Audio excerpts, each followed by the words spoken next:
Hello, my dear students. I welcome you to my YouTube channel, English Classes with Shashi Singh. Just in this video, we are going to start with the chapter Growing Up Pains. This is the third chapter from your book Golden Rays, RBSE Board. So, first we will read about the lesson. What is it? And what about the lesson is. So, Growing Up Pain is a story of a teenage boy named as Sameer.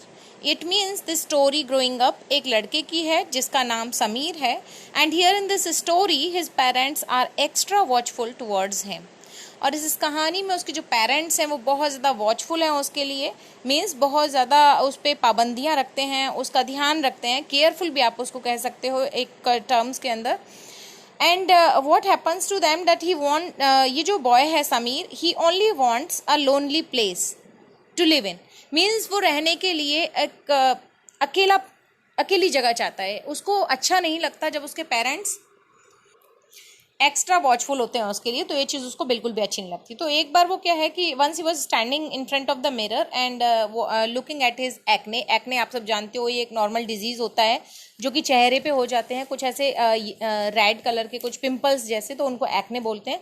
तो उन अपने acne को देखता है और उनके बारे में काफ़ी सारी चीज़ें सोचता है। Even he knew very well कि ये जो एक्ने हैं ये टेम्प्रेरी सिम्टम्स हैं, और किस चीज़ के सिम्टम्स हैं वो ये भी सोचता है। उसको पता है इवन ये कि ये जो सिम्टम्स हैं ये एडल्ट एज में माउल्टिंग होने के, यानी कि एडल्ट एज में चेंज होने के सिम्टम्स हैं, ऐसा वो लड़का सोचता भी है। लेकिन फिर भी वो परेशान रहता है। और उसके साथ एक इंसिडेंट और होता है कि when he says something that life is tough, जब वो ऐसा बोलता है कि ज़िंदगी बहुत टफ है, मीन्स फुल ऑफ स्ट्रगल है, so at that moment he feel some roughness in his voice.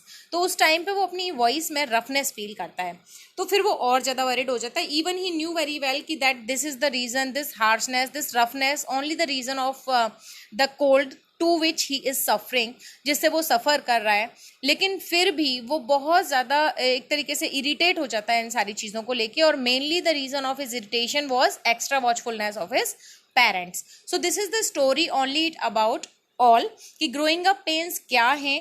Growing up का मीनिंग ही होता है बढ़ती हुई उम्र, उसके दर्द क्या हैं। So the boy Sameer is in his growing up age and what he suffers, let's discuss in this chapter. And I promise till then you will watch it complete video, nothing remain, no doubt remain with you. Okay, so let's start with this. तो इस story, one more thing I want to convey, I want to share with you is this, that this is the story that is written by मूर्ति जी हैं। यहाँ पे इसके जो writer हैं वो हैं RK मूर्ति। और एक बार यहाँ जो बुक में भी इसके बारे में दिया है स्टोरी के लिए, वो हम पढ़ लेते हैं। That this is the story of a teenage boy name as Sameer and this story depicts the conflict between parents and their children. Parents और उनके बच्चों के बीच में कन्फ्लिक्ट को, मीन्स संघर्ष को ये शो करती है story. And this is the age when parents become extra watchful. होता क्या है कि जब बच्चे टीनेज में आते हैं तो पेरेंट्स एक्स्ट्रा वॉचफुल हो जाते हैं। कुछ पेरेंट्स जो केयरफुल होते हैं वो वॉचफुल भी हो जाते हैं। And whereas on the other side a teenager needs extra space in his life to live in his own way. और दूसरी तरफ क्या होता है कि जो टीनेजर बच्चे हो जाते हैं तो उनको स्पेस चाहिए होता है, एक्स्ट्रा स्पेस भी चाहिए अपनी लाइफ में, प्राइवेसी चाहिए होती है उनको अपनी लाइफ के अंदर, ऐसा वो सोचते हैं। And wants to take decision independently. और ये भी एक रीज़न होता है टीनेजर्स के अनॉयड होने का, इरिटेट होने का, कि उनको इंडिपेंडेंटली अपने डिसीजंस लेने की इच्छा होती है, मन करता है कि वो अपने डिसीजंस को इंडिपेंडेंटली लें।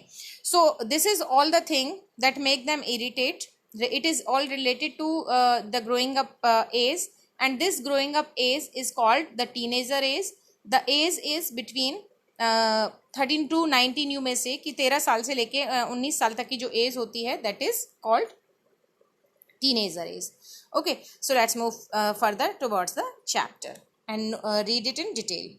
Life is hard I tell myself. लेकिन इस चैप्टर के जो नरेटर हैं वो अलग है। नरेटर अपनी स्टोरी को नरेट कर रहा है यहाँ पे, और वो बोलता है that life is hard I tell myself. यानी कि जो नरेटर हैं वो बोल रहा है कि मैंने अपने आप को कहा कि जो लाइफ है ना that is very hard, means full of struggle है। And as I stand before the mirror, जब मैं मिरर के सामने खड़ा हुआ था तो मैंने कहा कि जो लाइफ है दैट इज़ वेरी डिफिकल्ट।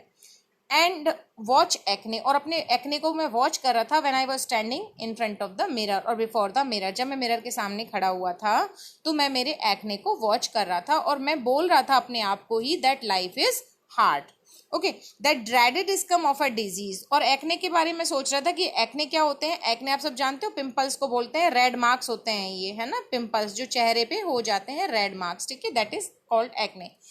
तो ये क्या होते हैं, ड्रेडेड डिस्कम ऑफ डिजीज होते हैं जो कि प्लेइंग करते हैं हैवॉक विद माई फेस। यानी कि मैं सोच रहा था कि ये ड्रेडेड डिस्कम ऑफ डिजीज है, यानी कि एक तरीके की बीमारी के साइन है, और ये सिर्फ क्या करेंगे, मेरे फेस पे हैवॉक करेंगे। हैवॉक का मतलब क्या होता है, डैमेज करेंगे, मेरे चेहरे को खराब कर देंगे। मैं ऐसा सोच रहा था वहां पे खड़ा होके, ठीक है। आगे देखो, I wish I could drive the pimples out with a wave of the hand. मैं इच्छा कर रहा था कि काश ऐसा हो जाए कि मैं अगर एक वेव करूँ ना अपने हाथ से मैं अगर एक बार अपने हाथ को एक बार चेहरे पे अगर वेव कर दूं, एक बार रगड़ दूं, तो सारे पिंपल्स ड्राइव अवे हो जाएं, ड्राइव आउट हो जाएं, वहां से मतलब गायब हो जाएं। मैं ऐसा सोच रहा था। Then I tell myself that acne is a temporary ravage that makes life a little less comfortable for a teenager. फिर मैंने थोड़ी देर बाद अपने आप से कहा कि जो एक्ने हैं वो टेम्पररी रेवेज हैं, टेम्पररी डिस्ट्रक्शन है, यानी कुछ टाइम के लिए ही खराब करते हैं चेहरे को, और लेकिन इनसे क्या होता है, लाइफ जो है वो लिटिल लेस कंफर्टेबल हो जाती है टीनेजर की, यानी कि थोड़ी उनमें खुजली जैसी या फिर चेहरा भी थोड़ा सा गंदा सा अजीब सा लगने लगता है उस टाइम पे, तो ये चीज़ है। But it is sure sign of a child moulting into an adult. लेकिन फिर मैं ये भी सोचता हूँ कि ये श्योर साइन है किसके, एक बच्चे के माउल्ट होने के, किसमें, एडल्ट एज में। माउल्टिंग का मतलब जो होता है, आप ये कह सकते हो द शेडिंग ऑफ स्किन कह सकते हो, जिसमें स्किन शेड होती है, यानी कि नई स्किन बनती है, या फिर आप ये भी कह सकते हो not many of the changes takes place when a child converted into an adult. और एडल्ट से जब यूथ में चेंज होता है, यंग एज में जाता है, तो भी काफ़ी सारे चेंजेस आते हैं। तो इस तरीके के चेंजेस को माउल्टिंग बोलते हैं, ठीक है। तो जब एक बच्चा एडल्ट एज में माउल्ट करता है तो उसमें काफ़ी सारे चेंजेस आते हैं। आगे देखते हैं। Life is tough, I turn away from the mirror when I strike me like a bolt of lightning. अब जब मैं मिरर से दूर हुआ या मिरर की तरफ से मैं पीछे मुड़ा, तो मैंने कहा लाइफ इज टफ, जिंदगी मुश्किल है। When it strikes me like a bolt of lightning, और ऐसा बोलते ही मुझे क्या हुआ, स्ट्राइक हुआ, मतलब एक झटका लगा, जैसे कि किसी बिजली ने झटका दे दिया हो, कोई करंट लग गया हो, ऐसा मुझे झटका लगा। वो झटका क्यों लगा भाई, देखिए, my voice has turned rough, almost ruckus. मेरी जो आवाज थी वो रफ हो गई थी, ऑलमोस्ट रकस। ये जो वर्ड रकस यहाँ पे दिया हुआ है, इसका मीनिंग भी हार्श होता है। हार्श मीन्स कठोर, रफ एक तरीके से, मतलब बेकार सी हो जाना, फटी फटी सी हो जाना, ठीक है, जिसमें कि आवाज़ भी तेज हो जाती है और हार्श हो जाती है, तो रकस उसको बोलते हैं। Means you may say that sounding loud and harsh, आप इसको ये बोल सकते हो, रकस, ठीक है। It grates if I may add. अब आगे बोलता है नरेटर कि अगर मैं बताऊं आपको, अगर मैं ये कहूं कि इट ग्रेट्स मीन्स इरिटेटिंग हो गई, मतलब ग्रेट्स का मतलब होता है एंग्री कर देने वाली, या नाराज कर देने वाली, एनॉयड कर देने वाली, परेशान कर देने वाली, या जिसको देख के खुद से ही इरिटेशन हो, ऐसी आवाज मेरी हो गई थी, अगर मैं आपको बताऊं तो। आगे कहता है narrator, where has my sweet soft voice gone. Narrator बोलता है कि कहाँ मेरी चली गई वो स्वीट और सॉफ्ट वॉइस, कहाँ चली गई। Have I caught a cold, क्या मुझे कोल्ड हो गया है। Such gruffness goes hand in hand with a cold. आगे बोलता है कि ऐसी तो जो ग्रफनेस होती है ना, यानी कि ऐसी जो हार्सनेस होती है, वो रीज़न होता है किसका, hand in hand with a cold, यानी कि जब कोल्ड हो जाता है बॉडी को, या आप ये कहो कि जब सर्दी जुकाम हो जाता है, उस टाइम पे ही आवाज़ में ऐसी ग्रफनेस वॉइस के अंदर आ जाती है। But the common cold and I have nothing to do with each other, at least at this moment. लेकिन हो सकता है ये कॉमन कोल्ड हो मतलब हल्की फुल्की ही सर्दी हो, and I have nothing to do with each other, और मैं कुछ भी नहीं कर सकता था, at least at this moment, इस मोमेंट तो मैं कुछ भी नहीं कर सकता था। Is there any uncommon cold, क्या कोई अनकॉमन कोल्ड भी होता है जिसकी वजह से मेरी आवाज़ ऐसी हो गई है, या ये कॉमन कोल्ड की आवाज़ कॉमन कोल्ड की वजह से ही ऐसी मेरी जो वॉइस है इसमें ग्रफनेस आ गई है, हार्सनेस आ गई है। तो ये सारी चीज़ें उसके माइंड में चल रही है कि कॉमन कोल्ड है या अनकॉमन कोल्ड है, ये सारी चीज़ें। आगे कहता है, अ लाइट बेंटर लिफ्ट कहाँ, where it is, lift my spirits, light banter, ये जो वर्ड बेंटर इधर आया है, इस बेंटर का मीनिंग होता है बच्चों to make a joke of, यानी कि एक छोटे से जोक ने, लाइट बेंटर ने लिफ्ट माई स्पिरिट्स मीन्स मुझे खुश कर दिया। ये जो वर्ड है लिफ्ट माई स्पिरिट, इसका मीनिंग है to make me feel happy, मुझे खुश कर दिया। A common cold is common to all mankind but every time I catch a cold. आगे जो नरेटर है वो बोलते हैं कि कॉमन कोल्ड तो कॉमन होता है हर किसी के लिए, but every time I catch the cold, इस ये जो वर्ड आया है every time I catch the cold, इसका जो मीनिंग है यहाँ पे वो ये होगा कि when ever I catch the cold, ठीक है, whenever I catch the cold it becomes an uncommon one for Appa and अम्मा। वो यहाँ पे इन लाइंस के थ्रू ये समीर जो है लड़का वो ये बता रहा है, या ये कहूँ कि जो नरेटर है वो ये बोल रहा है कि कॉमन कोल्ड सबके लिए कॉमन ही होता है, लेकिन मेरे लिए तो ये अनकॉमन हो जाता है जब कभी भी होता है। क्यों? क्योंकि अप्पा की वजह से और अम्मा की वजह से। कोल्ड तो ये कॉमन ही होता है लेकिन ये अनकॉमन कोल्ड बन जाता है because of extra care of my Appa and अम्मा, वो इसको अनकॉमन बना देते हैं, वो मुझे डॉक्टर के पास भेजते हैं, ये सारी चीज़ें चलती हैं। आगे कहता है नरेटर कि they think I have come down with a dangerous cold, वो ऐसा सोचते हैं कि मुझे डेंजरस कोल्ड हो गया है, वन दैट कुड किल, इतना भयानक कि जिसकी वजह से वो मुझे मार ही डालेगा, मतलब इतना भयानक कोल्ड कि वो मुझे मार देगा। दे फोर्स मी इनटू बेड, वो मुझे बेड पे रहने के लिए फोर्स करते हैं। सेंड फॉर द डॉक्टर, के पास मुझे जाने के लिए बोलते हैं। Who pumps all short of medicine into my system. देखिए ये जो चैप्टर है इसकी लैंग्वेज बहुत ही अच्छी है, बहुत फाइन लैंग्वेज जिसको कहे ना, बहुत लिटरल लैंग्वेज इसमें यूज़ की है। तो कितना अच्छे से सेंटेंस बोला है कि the doctor who pumps all short of medicine into my system. यहाँ पे बेसिकली नरेटर ये बोलना चाहता है कि doctors make me swallow different medicine, तो काफ़ी सारी तरीके की मेडिसिन को मेरे सिस्टम में डाल देते हैं या मुझे खाने के लिए दे देते हैं। आगे देखते हैं। When I tease them for being overprotective, they grunt। आगे जो नरेटर बोलता है कि और जब मैं उनको मना करता हूँ ना ओवर प्रोटेक्टिव होने के लिए, टीज करता हूँ, ये जो वर्ड टीज है यहाँ पे इसका मीनिंग क्या है बच्चे? इरिटेट करना, मीन्स हैरेस करना, उनको बोलना कि ओवर प्रोटेक्टिव मत होइए। दे ग्रंट, तो वो गुर्राते हैं, मतलब जोरों से बोलते हैं, चिल्लाते हैं मेरे ऊपर। हाउ वुड यू नो, तो और कहते क्या हैं वो, ये कहते हैं हाँ तुम्हें कैसे पता होगा, that you are young to understand our fears, तुम बहुत छोटे हो हमारे डर को समझने के लिए। मतलब ये जो नरेटर है वो बोलता है कि जब कभी भी मैं उनको इतना ओवर प्रोटेक्टिव होने के लिए मना करता हूँ तो वो एक ही चीज़ बोलते हैं। वो चीज़ क्या बोलते हैं? Let's see. वो बोलते हैं कि हाउ वुड यू नो, तुम्हें कैसे पता होगा कि तुम कितने छोटे हो अभी, हमारे फियर को, हमारे डर को तुम नहीं समझ सकते। यू आर ओनली चाइल्ड, हमारे इकलौते बच्चे हो तुम। The apple of our eyes means very very very loving you are, means हमारे बहुत प्यारे और इकलौते बच्चे हो हम, इसलिए तुम्हारी ज़्यादा ओवर प्रोटेक्टिवनेस रखते हैं, ओवर प्रोटेक्ट करते हैं तुम्हें, ठीक है। तो ऐसा उसके पेरेंट्स बोलते हैं। अब क्या है आगे देखते हैं। As if they understand my fears, तो ये जो नरेटर है वो बोलता है कि काश वो मेरे फियर्स को भी समझ पाते, यानी अपने पेरेंट्स के लिए बोल रहा है कि काश वो मेरे फियर्स को, मेरे डर को, मेरी इच्छाओं को भी समझ पाते। आई टू हैव माई फियर, फिर बोलता है नरेटर कि मेरे भी कुछ फियर हैं, मुझे भी कुछ चीज़ें चाहिए। It was not there till the other day, वो पहले नहीं थी but suddenly out of nowhere, लेकिन पता नहीं अब कहाँ से आ गए हैं। इट हैज़ अपीयर्ड, अभी अभी अपीयर हुए हैं, यानी कुछ टाइम पहले ही अपीयर हुए हैं। It fills all my waking thoughts and haunts my dreams too, और ये जो फियर हैं ये मेरे वेकिंग थॉट्स को, यहाँ पे जो वर्ड वेकिंग थॉट्स आया है ये यूज़ हुआ है इस चीज़ के लिए that the expression use to encourage someone, means यानी कि वो वाले एक्सप्रेशन जो किसी को क्या करते हैं, एनकरेज करते हैं, वो वाले थॉट्स वेकिंग थॉट्स बोले जाते हैं। And haunts my dreams too, और ये जो वर्ड हॉन्ट यहाँ पे यूज़ हुआ है, इस वर्ड का मीनिंग क्या होता है बच्चे?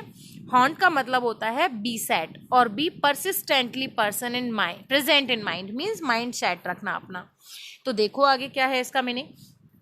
यहाँ पे जो नरेटर है वो बोल रहा है कि इट हैज़ अपीयर्ड, अभी अभी ये दिखाई देने लगा है fear. It fills all my waking thoughts, means सारे मेरे जो इनकरेजिंग थाट्स थे वो इसकी वजह से ड्रॉप आउट हो गए। And haunts my dream too, और मेरे ड्रीम्स को भी ये हॉन्ट कर रहा है, मीन्स क्या कर रहा है, मेरे ड्रीम्स को भी ये परसिस्ट कर रहा है। प्रेजेंस ऑफ माइंड जो है उसको भी रोक रहा है, कहीं ना कहीं ये मुझे प्रॉब्लम्स क्रिएट कर रहा है।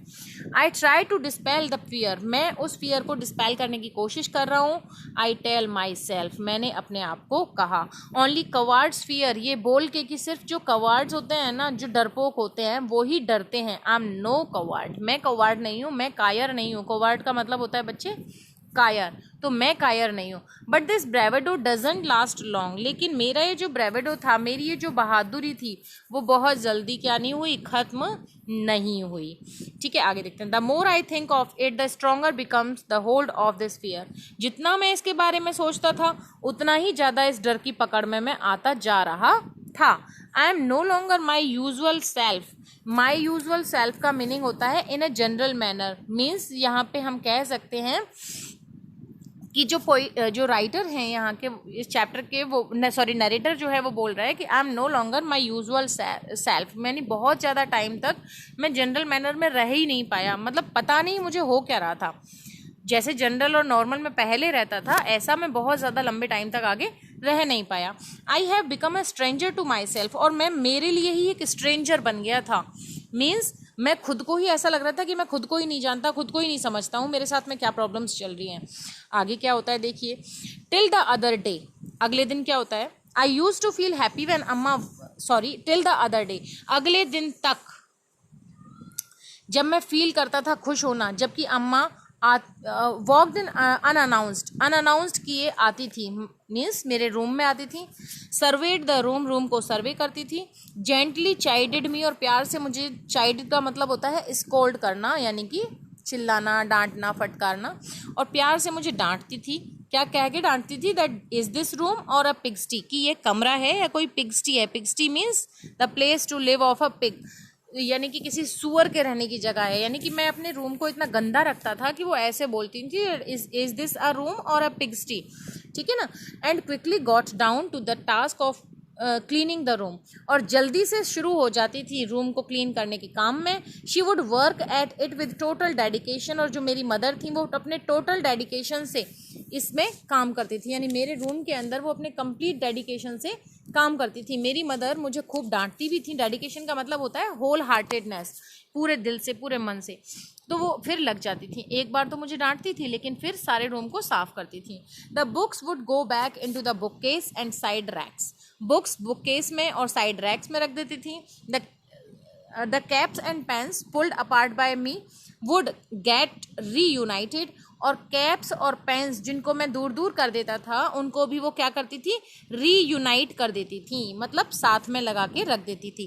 Bits and piece of crayons that dot the floor would go into the bin, और जो टुकड़े होते थे क्रेयॉन कलर्स के, उनको वो क्या करती थी, जो कि डॉट बना देते थे। डॉट मीन्स इस टाइप का एक पॉइंट टाइप, तो वो जो बना देते थे फ्लोर के ऊपर, उनको वो बिन में फेंक देती थी। And the dust would be swept of the table, table से डस्ट को स्वेप्ट ऑफ करती थी। And the room would gain a fresh look, और फिर से मेरे रूम को एक फ्रेश लुक दे देती थी। आगे देखिए।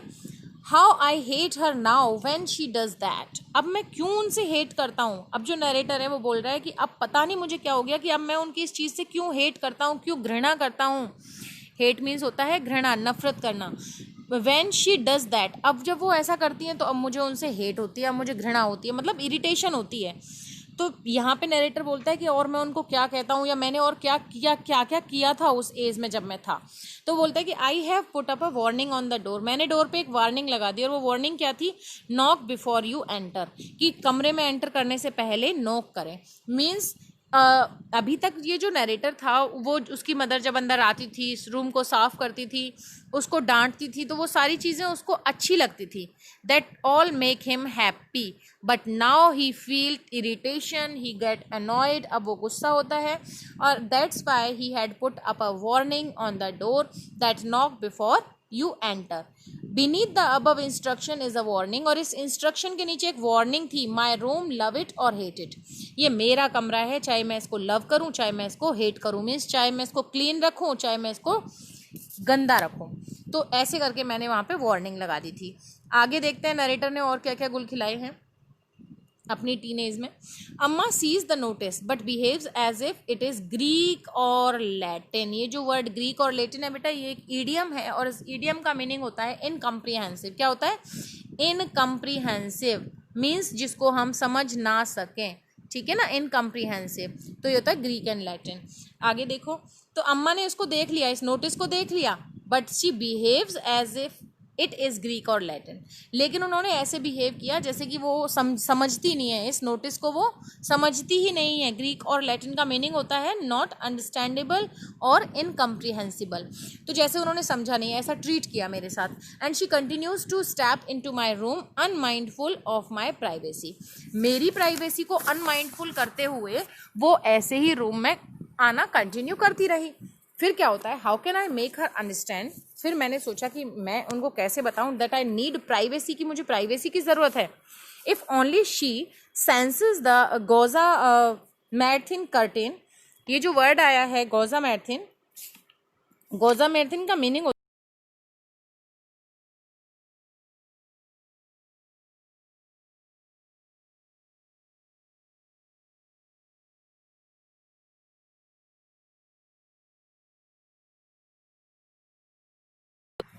Very light and thin curtain, यानी कि ये जो बहुत पतला सा जो कर्टेन हम लोग के बीच में आ गया था, जो कि अनविजिबल कर्टेन था, एक तरीके से जो दिखाई नहीं दे रहा था, एक ऐसा पर्दा था ये हम लोग के बीच में, यानी कि मेरे और मेरे पेरेंट्स के बीच में, जो कि अब आ गया था।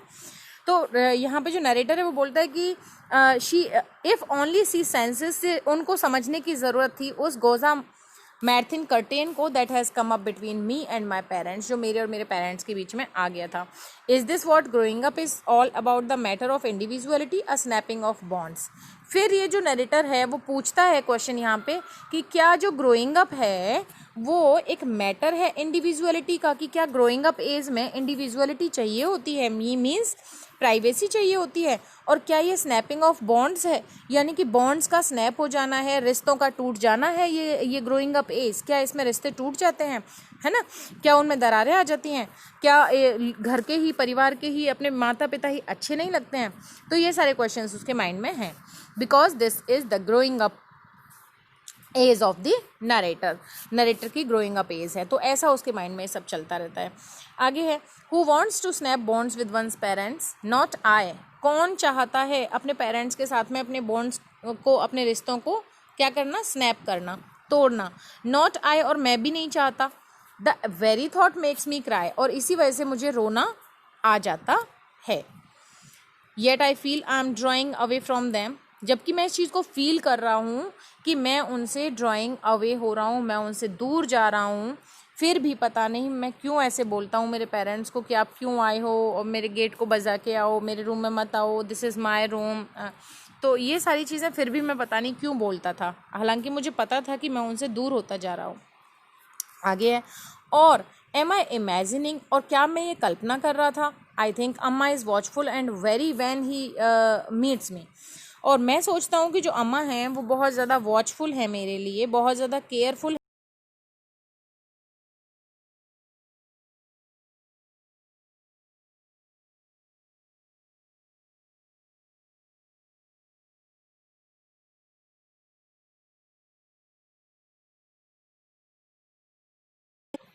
Yes, cautious.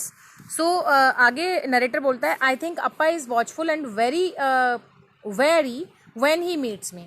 तो मैं सोचता हूँ कि जो अप्पा थे मेरे, यानी कि जो मेरे फादर थे, फादर हैं, वो ज़्यादा वॉचफुल हैं। वॉचफुल मीन्स केयरफुल हैं, एंड वरी, वरी का मतलब होता है वरिड। क्या होता है बच्चे, वरिड। वो ज़्यादा वरिड हैं मेरे लिए जब कभी भी मुझसे मिलते हैं। Of course his eyes gleams with joy whenever I walk into his presence. वास्तव में उनकी जो आंखें हैं ना वो ग्लीम हो जाती हैं, मतलब उनमें शाइनिंग आ जाती है, खुशी की चमक आ जाती है। Whenever I walk into his presence, जब कभी भी मैं उनके सामने जाता हूँ।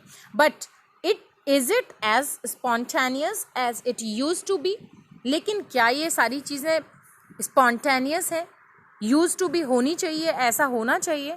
और I am unable to feel its warmth because of curtain that has come up between us, या और आई एम अनेबल, या फिर मैं अनेबल हूँ इस चीज़ की वार्मथ को फील करने में बिकॉज ऑफ द कर्टेन, उस कर्टेन की वजह से जो मेरे और मेरे पेरेंट्स के बीच में आ गया है, उस कर्टेन की वजह से मैं इस वार्मथनेस को, इस प्यार को, उनके प्यार को समझने में अनेबल हूँ। आगे नरेटर बोलते हैं मे बी, हो सकता है, बिकॉज ऑफ द कर्टेन की वजह से, यानी कि अब इस एडल्ट एज की वजह से, क्या तो टीनेजर एज की वजह से ऐसा हो रहा हो। He sees me as someone different, a rather misty figure, imprecise, vague and inclusive, developing a form that is difficult for me to gauge. Maybe he too is scared of this new figure. आगे ये जो narrator हैं वो बोलते हैं he sees me as someone different, वो मुझे ऐसे देखते हैं जैसे कि मैं बदल गया हूँ, मैं अलग हो गया हूँ। a rather misty figure हो गया हूँ। एंड ये जो वर्ड आया है मिस्टी फिगर, इसका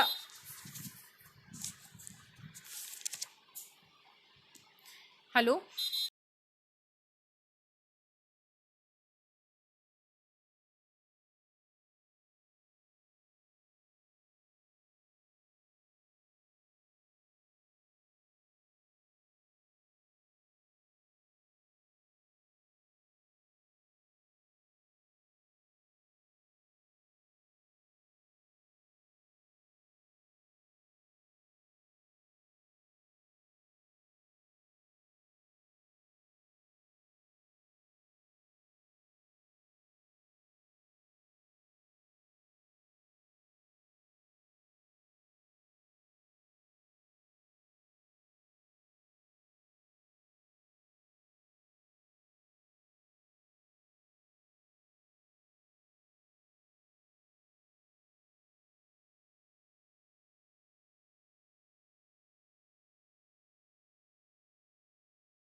तो अनक्लियर फिगर हो गया हूँ, यानी कि मेरी बातें उनको समझ ही नहीं आती है। इम्प्रेसाइज का मीनिंग भी होता है क्या, लैकिंग ऑफ एग्जैक्टनेस, मीन्स जो कुछ भी मतलब सारी चीज़ों की मेरे अंदर कमी हो गई है। वैग्यू मीन्स भी अनक्लियर होता है। और ये जो वर्ड है एक्लूसिव का मीनिंग होता है डिफ़िकल्ट टू फाइंड, यानी कि वो चीज़ें मुझे पता ही नहीं लग रही थी कि मेरे अंदर ऐसी क्या कमी हो गई थी। मैं मिस्टी फिगर हो गया था या इम्प्रिसाइज हो गया था, अनक्लियर्ड हो गया था, एग्जैक्टनेस मेरे अंदर नहीं रही थी, पता नहीं। Developing a form that is difficult for him to gauge, और मेरे अंदर एक ऐसी फॉर्म डेवलप हो रही थी that is difficult for him to gauge, जो कि मुश्किल थी क्या कर पाना, गॉज कर पाना। गॉज का जो मीनिंग होता है बच्चे वो होता है मेज़र कर पाना। गॉज मीन्स मेज़र कर पाना, नापना, समझ पाना, आप कुछ भी इसको कह सकते हो। यानी मेरे अंदर एक ऐसी फॉर्म, ऐसा चेंज आ रहा था जो कि मुश्किल था उन लोगों के लिए क्या कर पाना, गॉज पर कर पाना, समझ पाना, मेज़र कर पाना।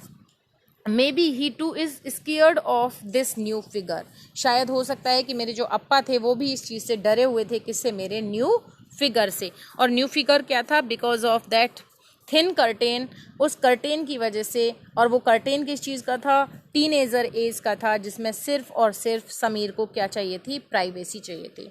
और उस प्राइवेसी की वजह से ही वो इस तरीके से ट्रीट कर रहा था अपने पेरेंट्स के साथ में। उसको उनकी कोई भी बातें, कोई भी चीज़ें ठीक नहीं लग रही थी। वो सिर्फ इंडिपेंडेंटली अपने डिसीजंस को फॉलो करना चाहता था, इंडिपेंडेंट मूड में रहना चाहता था, बिल्कुल अकेला रहना चाहता था, सिर्फ अपने अपने फ्रेंड्स के और दूसरी चीज़ों के बारे में ही सोचना। ठीक है, चलिए आगे देखते हैं। Is that why at times he make extra efforts to be overtly affectionate? कभी कभी ऐसा टाइम भी आता था कि वो एक्स्ट्रा एफर्ट करते थे अफेक्शनेट शो करने के अपने आप को, मेरे लिए, ठीक है, कि बहुत ज़्यादा वो मुझे प्यार करते हैं, ऐसा शो करने का काफ़ी एफर्ट्स करते थे वो। आई डू नॉट नो, मुझे नहीं पता, maybe he tries to kill the fear in him by treating me with caution.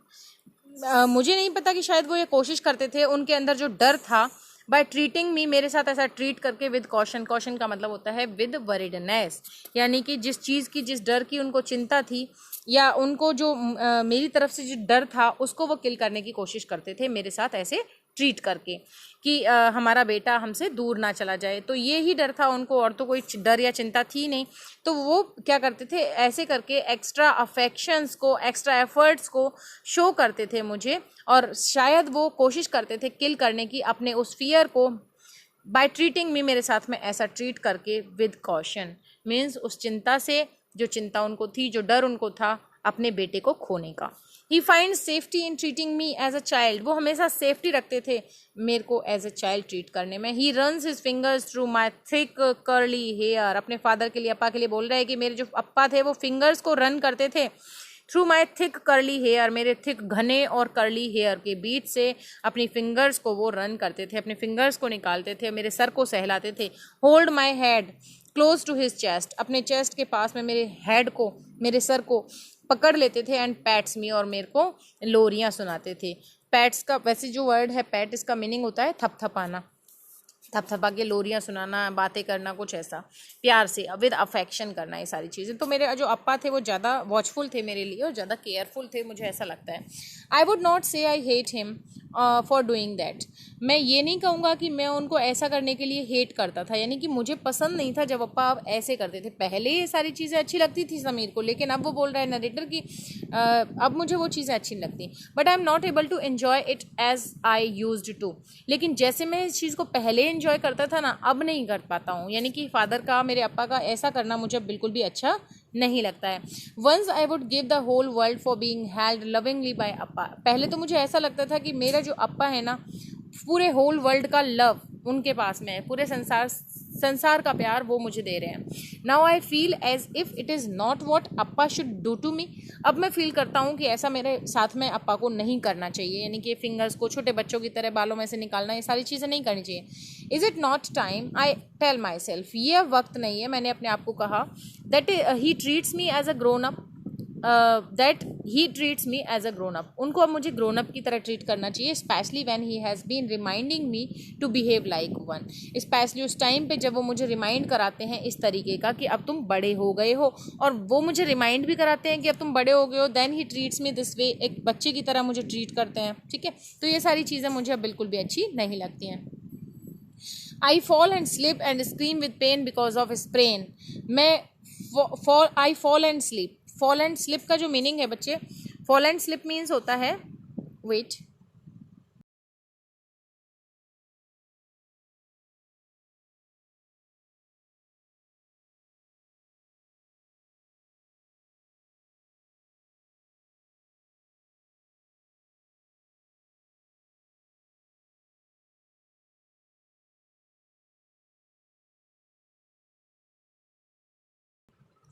तो मैं फॉल हो जाता था, यानी कि गिर जाता था, एंड स्लिप, स्लिप मीन्स वो ही स्लिप हो जाना, एक तरीके से ये अपने रिएक्शंस को जो रिएक्शंस वो कर रहा है उन चीज़ों पे, उसको बोल रहा है कि मैं, यानी मैं ज़मीन में बैठ जाता था, एक तरीके से वो बच्चे वाली चीज़ें बता रहा है।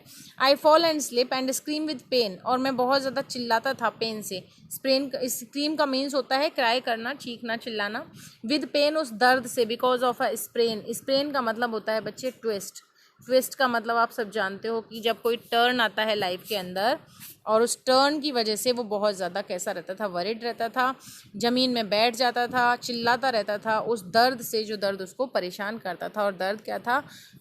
इंडिपेंडेंस ना मिलने का दर्द, उसके पेरेंट्स का एक्स्ट्रा वॉचफुल होने का दर्द, और केयरफुल होने का दर्द, उसको एक बच्चे की तरह ट्रीट करने का दर्द, ये सारी चीज़ें उसको परेशान करती थी। अम्मा इज़ ऑल काइंडनेस, मेरी जो मदर थी उनके अंदर बहुत ज़्यादा काइंडनेस थी, बहुत दयालु थी। नॉट अप्पा, इतने अप्पा नहीं थे। ही ग्रोल्स, यहाँ पे वो ही अपने फादर के लिए बोलता है, और वो जो मेरे अप्पा थे ना, वो ग्रोल्स करते थे। ग्रोल का मीनिंग होता है अ लो हार्श वॉइस, मतलब धीरे से और बहुत हार्श वॉइस में बोलना। तो ऐसे वो बोलते थे, और क्या कहते थे? यू आर 15 समीर, अब तुम 14 साल के हो गए हो Sameer. This is sorry, it is time you learn how to bear pain, कि अब तुम्हें सीख जाना चाहिए कि पेन को कैसे बियर करते हैं, मतलब दर्द कैसे सहन किया जाता है। विद स्टोइक करेज, स्टोइक करेज का जो मीनिंग है बच्चे, वो होता है अन इमोशनल पर्सन, मतलब एक मतलब ये रोना नहीं है। स्टोइक करेज के साथ, बहुत ज़्यादा हिम्मत के साथ तुम्हें इस चीज़ को सहन करना सीखना चाहिए, क्योंकि तुम 14 साल के हो गए। You are no longer a child means now you have become an adult, you are not a child now. अब एक बच्चे नहीं हो, अब एडल्ट हो गए हो, बड़े हो गए हो तुम, इसलिए तुम्हें सीख लेना चाहिए कि पेन कैसे बियर करते हैं, दर्द को कैसे सहन करते हैं। I can not forget those words, मैं उन वर्ड्स को नहीं भूल सकता जब वो ऐसे बोले थे कि समीर अब तुम 14 साल के हो गए हो, तुम्हें अब ये सीख जाना चाहिए कि कैसे दर्द सहन करते हैं। Next evening before Appa has return from office, अगली शाम क्या होता है, अप्पा ऑफिस से आए उससे पहले का ये इंसिडेंट है। आई वॉक अप टू अम्मा, मैं अम्मा के पास गया। शी वेलकम्ड मी, उसने मेरा स्वागत किया विद अ बिग स्माइल, बहुत अच्छी स्माइल देके। But the smile turns into a frown, लेकिन उनकी स्माइल गुस्से में चेंज हो गई। When I asked her whether I could go for a party at Vishal's house, यहाँ से क्वेश्चन बन सकता है कि जब मैंने उनसे पूछा कि क्या मैं विशाल के घर में पार्टी में जा सकता हूँ, तो उनकी स्माइल गुस्से में बदल गई। अम्मा says must be back before 9, तो मेरी अम्मा ने ये तो बोल दिया कि हाँ ठीक है चले जाओ, लेकिन 9 बजे से पहले आ जाने चाहिए, तो मस्ट बी बैक बिफोर 9, 9 से पहले आ जाना। अम्मा I am grown up now, अब मैं बड़ा हो गया हूँ। Can I not stay out till all my friends leave, क्या मैं तब तक वहाँ नहीं रह सकता बाहर जब तक मेरे सारे फ्रेंड्स वहाँ से आए। आई आस्क्ड, मैंने पूछा, नरेटर बोलते हैं कि मैंने मेरी माँ को, अम्मा को पूछा कि क्या अब मैं वैसे तो बड़ा हो गया हूँ, क्या मैं वहाँ पे तब तक नहीं रुक सकता जब तक कि मेरे फ्रेंड्स वहाँ हैं। अब इसकी जो अम्मा है उनका रिस्पॉन्स देखिए। You think you are old enough to be on your own Sameer, तुम सोचते हो कि तुम बहुत ज़्यादा बड़े हो गए हो समीर, है ना। Remember you are still a child, ध्यान रखो तुम अभी भी एक बच्चे हो। Even though you think otherwise, ये बात अलग है कि तुम कुछ और सोचते हो। You are at an in between age, अभी तुम इन बिटवीन एज में हो, अ टीनेजर एज में हो, ऐसे करके उसकी अम्मा उसको बोलती हैं। आगे देखते हैं। That raises my hackles, hackles का मतलब होता है एंगर, जिसकी वजह से मेरा एंगर, मेरा गुस्सा रेज हो गया। किसका हो गया भाई? समीर का गुस्सा रेज हो गया। आई स्टैम्प माई फीट, मैंने मेरे पैरों को स्टैम्प करना शुरू किया। स्टैम्प का मतलब होता है पैर पीटना, ठीक है।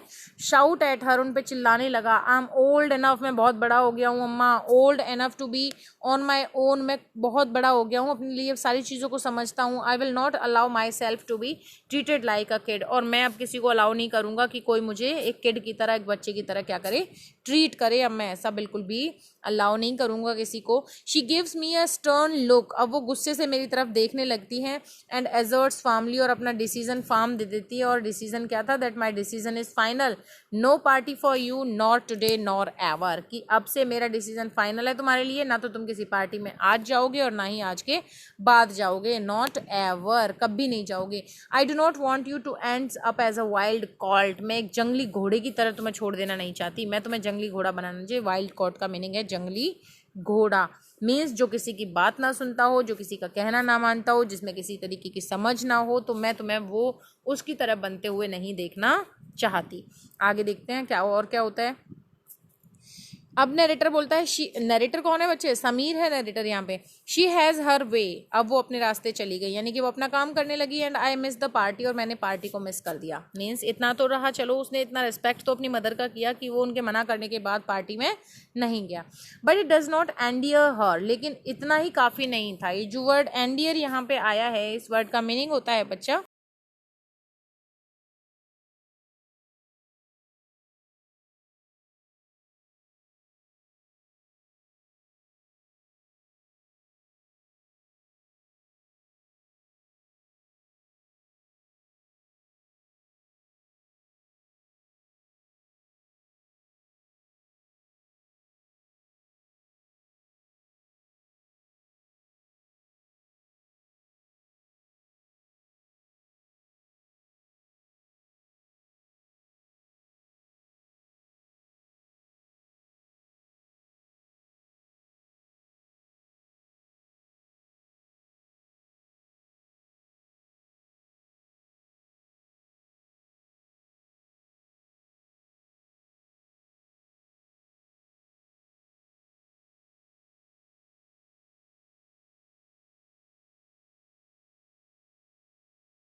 फर्क नहीं पड़ना, और यानी इससे उनको कोई फर्क नहीं पड़ा। एंडियर बिल्कुल भी नहीं हुई वो, मैं पार्टी में नहीं गया, इस चीज़ से उनको कोई फर्क नहीं पड़ा। आई सल्क, सल्क मीन्स इरिटेट होना, मैं तो इरिटेट हो गया, मैं परेशान हो गया, मैं गुस्सा हो गया। I do not talk to her for a whole day, मैंने एक पूरा दिन उनसे बात नहीं की। सी कोएक्सिस मी, कोएक्सिस मीन्स का मतलब होता है परसुएड मी, आग्रह किया उन्होंने। प्लेकेट्स का मीनिंग होता है प्लेकेट्स मी, प्लेकेट्स मीन्स एक तरीके से क्या करना, पैसिफाई करना, मुझे संतुष्ट करने की कोशिश की, तरीके की बातें मुझे सुनाई उन्होंने, बोला, मुझे बताया, काफ़ी सारी चीज़ें की, पैसिफाई करने की कोशिश की। Placates means to pacify me till I succumb to her mollycoddling, जब तक कि मैं स्कम्ब नहीं हो गया उनके साथ में मॉली कॉडिंग करने को। ये जो वर्ड स्कम्ब यहाँ पे आया है, इसका मतलब होता है क्या कि फेल टू रेसिस्ट प्रेशर, यानी कि उनका जो प्रेशर था मैं उसको जब तक बियर नहीं कर पाया और मैंने उनके साथ में मॉली कोडिंग करना शुरू नहीं कर दिया, यानी treat in an overprotective way, मैंने बहुत ज़्यादा उनके साथ अच्छे से ट्रीट करना शुरू नहीं कर दिया, तब तक वो ऐसा ही करती रही। यानी कि मुझे परसुएड किया उन्होंने, मुझे पैसिफाई करने की कोशिश की उन्होंने, और लास्ट में फिर ऐसा हुआ कि मैं क्या हो गया, मॉली कोडिंग हो गया उनके साथ, हैप्पी हो गया, उनका जो ओवर प्रोटेक्टिव वे था मेरे को लेके मैं उससे सेटिस्फाई हो गया। Then I hug her and cry, फिर मैंने उनको हग किया अपनी माँ को, एंड क्राई, और रोने लगा। ठीक है, आगे कहते हैं पैट कम्स हर रिमार्क्स, और पैट करते हुए, थपथपाते हुए उनका उनका रिमार्क था कि at 14 a boy must know how to control his emotion, यानी कि मेरी कमर को थपथपाते हुए वो ये बोली कि अब तुम 14 साल के हो गए हो और 14 साल के लड़के को ये पता होना चाहिए कि अपने इमोशंस पे कैसे कंट्रोल किया जाता है। ठीक है ना, दैट इज़ द ट्रबल, यही तो परेशानी है। एम आई अ चाइल्ड और हैव आई ग्रोन अप, कि मैं एक बच्चा हूँ या मैं बड़ा हो गया हूँ, यानी मुझे पार्टी में नहीं जाने दिया गया क्योंकि मैं अभी छोटा हूँ, और अब बोल रहे हैं कि तुम 14 साल के हो गए, यानी कि ग्रोन अप हो गए हो, अब तो तुम्हें कंट्रोल करना चाहिए, अपने इमोशंस पे कंट्रोल करना चाहिए, तुम्हें पेन को किस तरीके से बियर करते हैं इस चीज़ को लर्न करना चाहिए, सीखना चाहिए। तो मैं, यही मेरे सामने प्रॉब्लम है कि मुझे समझ नहीं आता कि they are treating me as a child और एज अ ग्रोन अप, वो मुझे बच्चे की तरह ट्रीट कर रहे हैं या ग्रोन अप की तरह ट्रीट कर रहे हैं, दोनों ही चीज़ों को साथ में लेके चल रहे हैं मेरे पेरेंट्स, तो ये चीज़ मुझे समझ नहीं आती। आगे बोलता है narrator, when will my parents see clearly what I am, कब मेरे पेरेंट्स को दिखाई देगा कि मैं क्या हूँ, बच्चा हूँ या एडल्ट हूँ या टीनेजर हूँ। Either I am a child और I am a grown up, मैं अभी बच्चा हूँ या ग्रोन अप हो गया हूँ। I can not be both at the same time, मैं एक टाइम में दोनों चीज़ें तो नहीं हो सकता ना, एक टाइम में बच्चा और टीनेजर दोनों नहीं हो सकता। May I am a mix of both, क्या मैं दोनों का मिक्स हूँ? आई डू नॉट नो, मैं नहीं जानता इस चीज़ को। That is what makes me fear so scary, और यही चीज़ थी जो मुझे बहुत ज़्यादा परेशान कर रही थी। आगे देखते हैं, I know my fear will die if my parents stop treating me like a child. मुझे पता था कि मेरे सारे फियर डाई हो जाएंगे, दूर हो जाएंगे अगर मेरे पेरेंट्स मुझे एक बच्चे की तरह ट्रीट करना छोड़ दें। बट नो, लेकिन नहीं, they will not do that, वो ऐसा नहीं करेंगे। दे हैव देयर फियर्स, क्योंकि उनको खुद का डर है। That is why Amma says every time I try to assert myself at your age you need to be kept on leash. यानी कि हर टाइम पे जो मेरी अम्मा थी वो बस यही कहते हुए मुझे मिलती थी कि तुम्हारी एज में तो क्या ज़रूरी है, to be kept on the leash, मतलब खुला छोड़ देना है या कंट्रोल करना बहुत ज़रूरी है। It is for your good, और हम अगर ऐसा करते हैं ना तो ये तुम्हारे अच्छे के लिए करते हैं। समीर ऐसे करके, उसकी जो अम्मा है वो ऐसा बोलती थी उसको। We shall take the leash off once you are capable of knowing what is right and what is wrong. We shall take the leash off, हम तुम्हें बिल्कुल छोड़ देंगे, मतलब इंडिपेंडेंट कर देंगे, बिल्कुल स्वतंत्र कर देंगे। कब? जब तुम कैपेबल हो जाओगे ये जानने में कि क्या राइट है और क्या रॉन्ग है बेटा तुम्हारे लिए। तो ऐसा करके उसकी मदर उसको बोलती है। Freedom never comes in a day, और ये भी असर्ट करती है उसकी माँ, उसको ये भी रिमार्क करती है कि फ्रीडम एक दिन में नहीं आती। Freedom will be yours once we feel you are mature enough to handle situation. Freedom उस दिन तुम्हारे पास आ जाएगी, उस दिन हम तुम्हें कुछ भी कहना बंद कर देंगे, सारी रोक टोक बंद कर देंगे, जिस दिन हमें ये फील हो जाएगा कि अब तुम मैच्योर हो गए हो काफ़ी अपनी लाइफ की सिचुएशंस को हैंडल करने में, तो उस दिन हम तुम्हें फ्रीडम दे देंगे। When will that be, I ask. फिर ये जो समीर है अपनी माँ से पूछता है कि ऐसा कब होगा। अप्पा वॉक्स इन, अप्पा आते हैं और बोलते हैं Amma warms up to his presence with a gentle note. तो उस बोले कि अप्पा ऑफिस से आते हैं तो अम्मा जो है मेरी वो वार्म्स अप करती है, उनका स्वागत करती है और जेंटल नोट के साथ में प्रेजेंस देती है उनको। देन टेल्स मी, मुझे बोलते हैं कि समीर एवरीथिंग टेक्स टाइम, सारी चीज़ों में टाइम लगता है।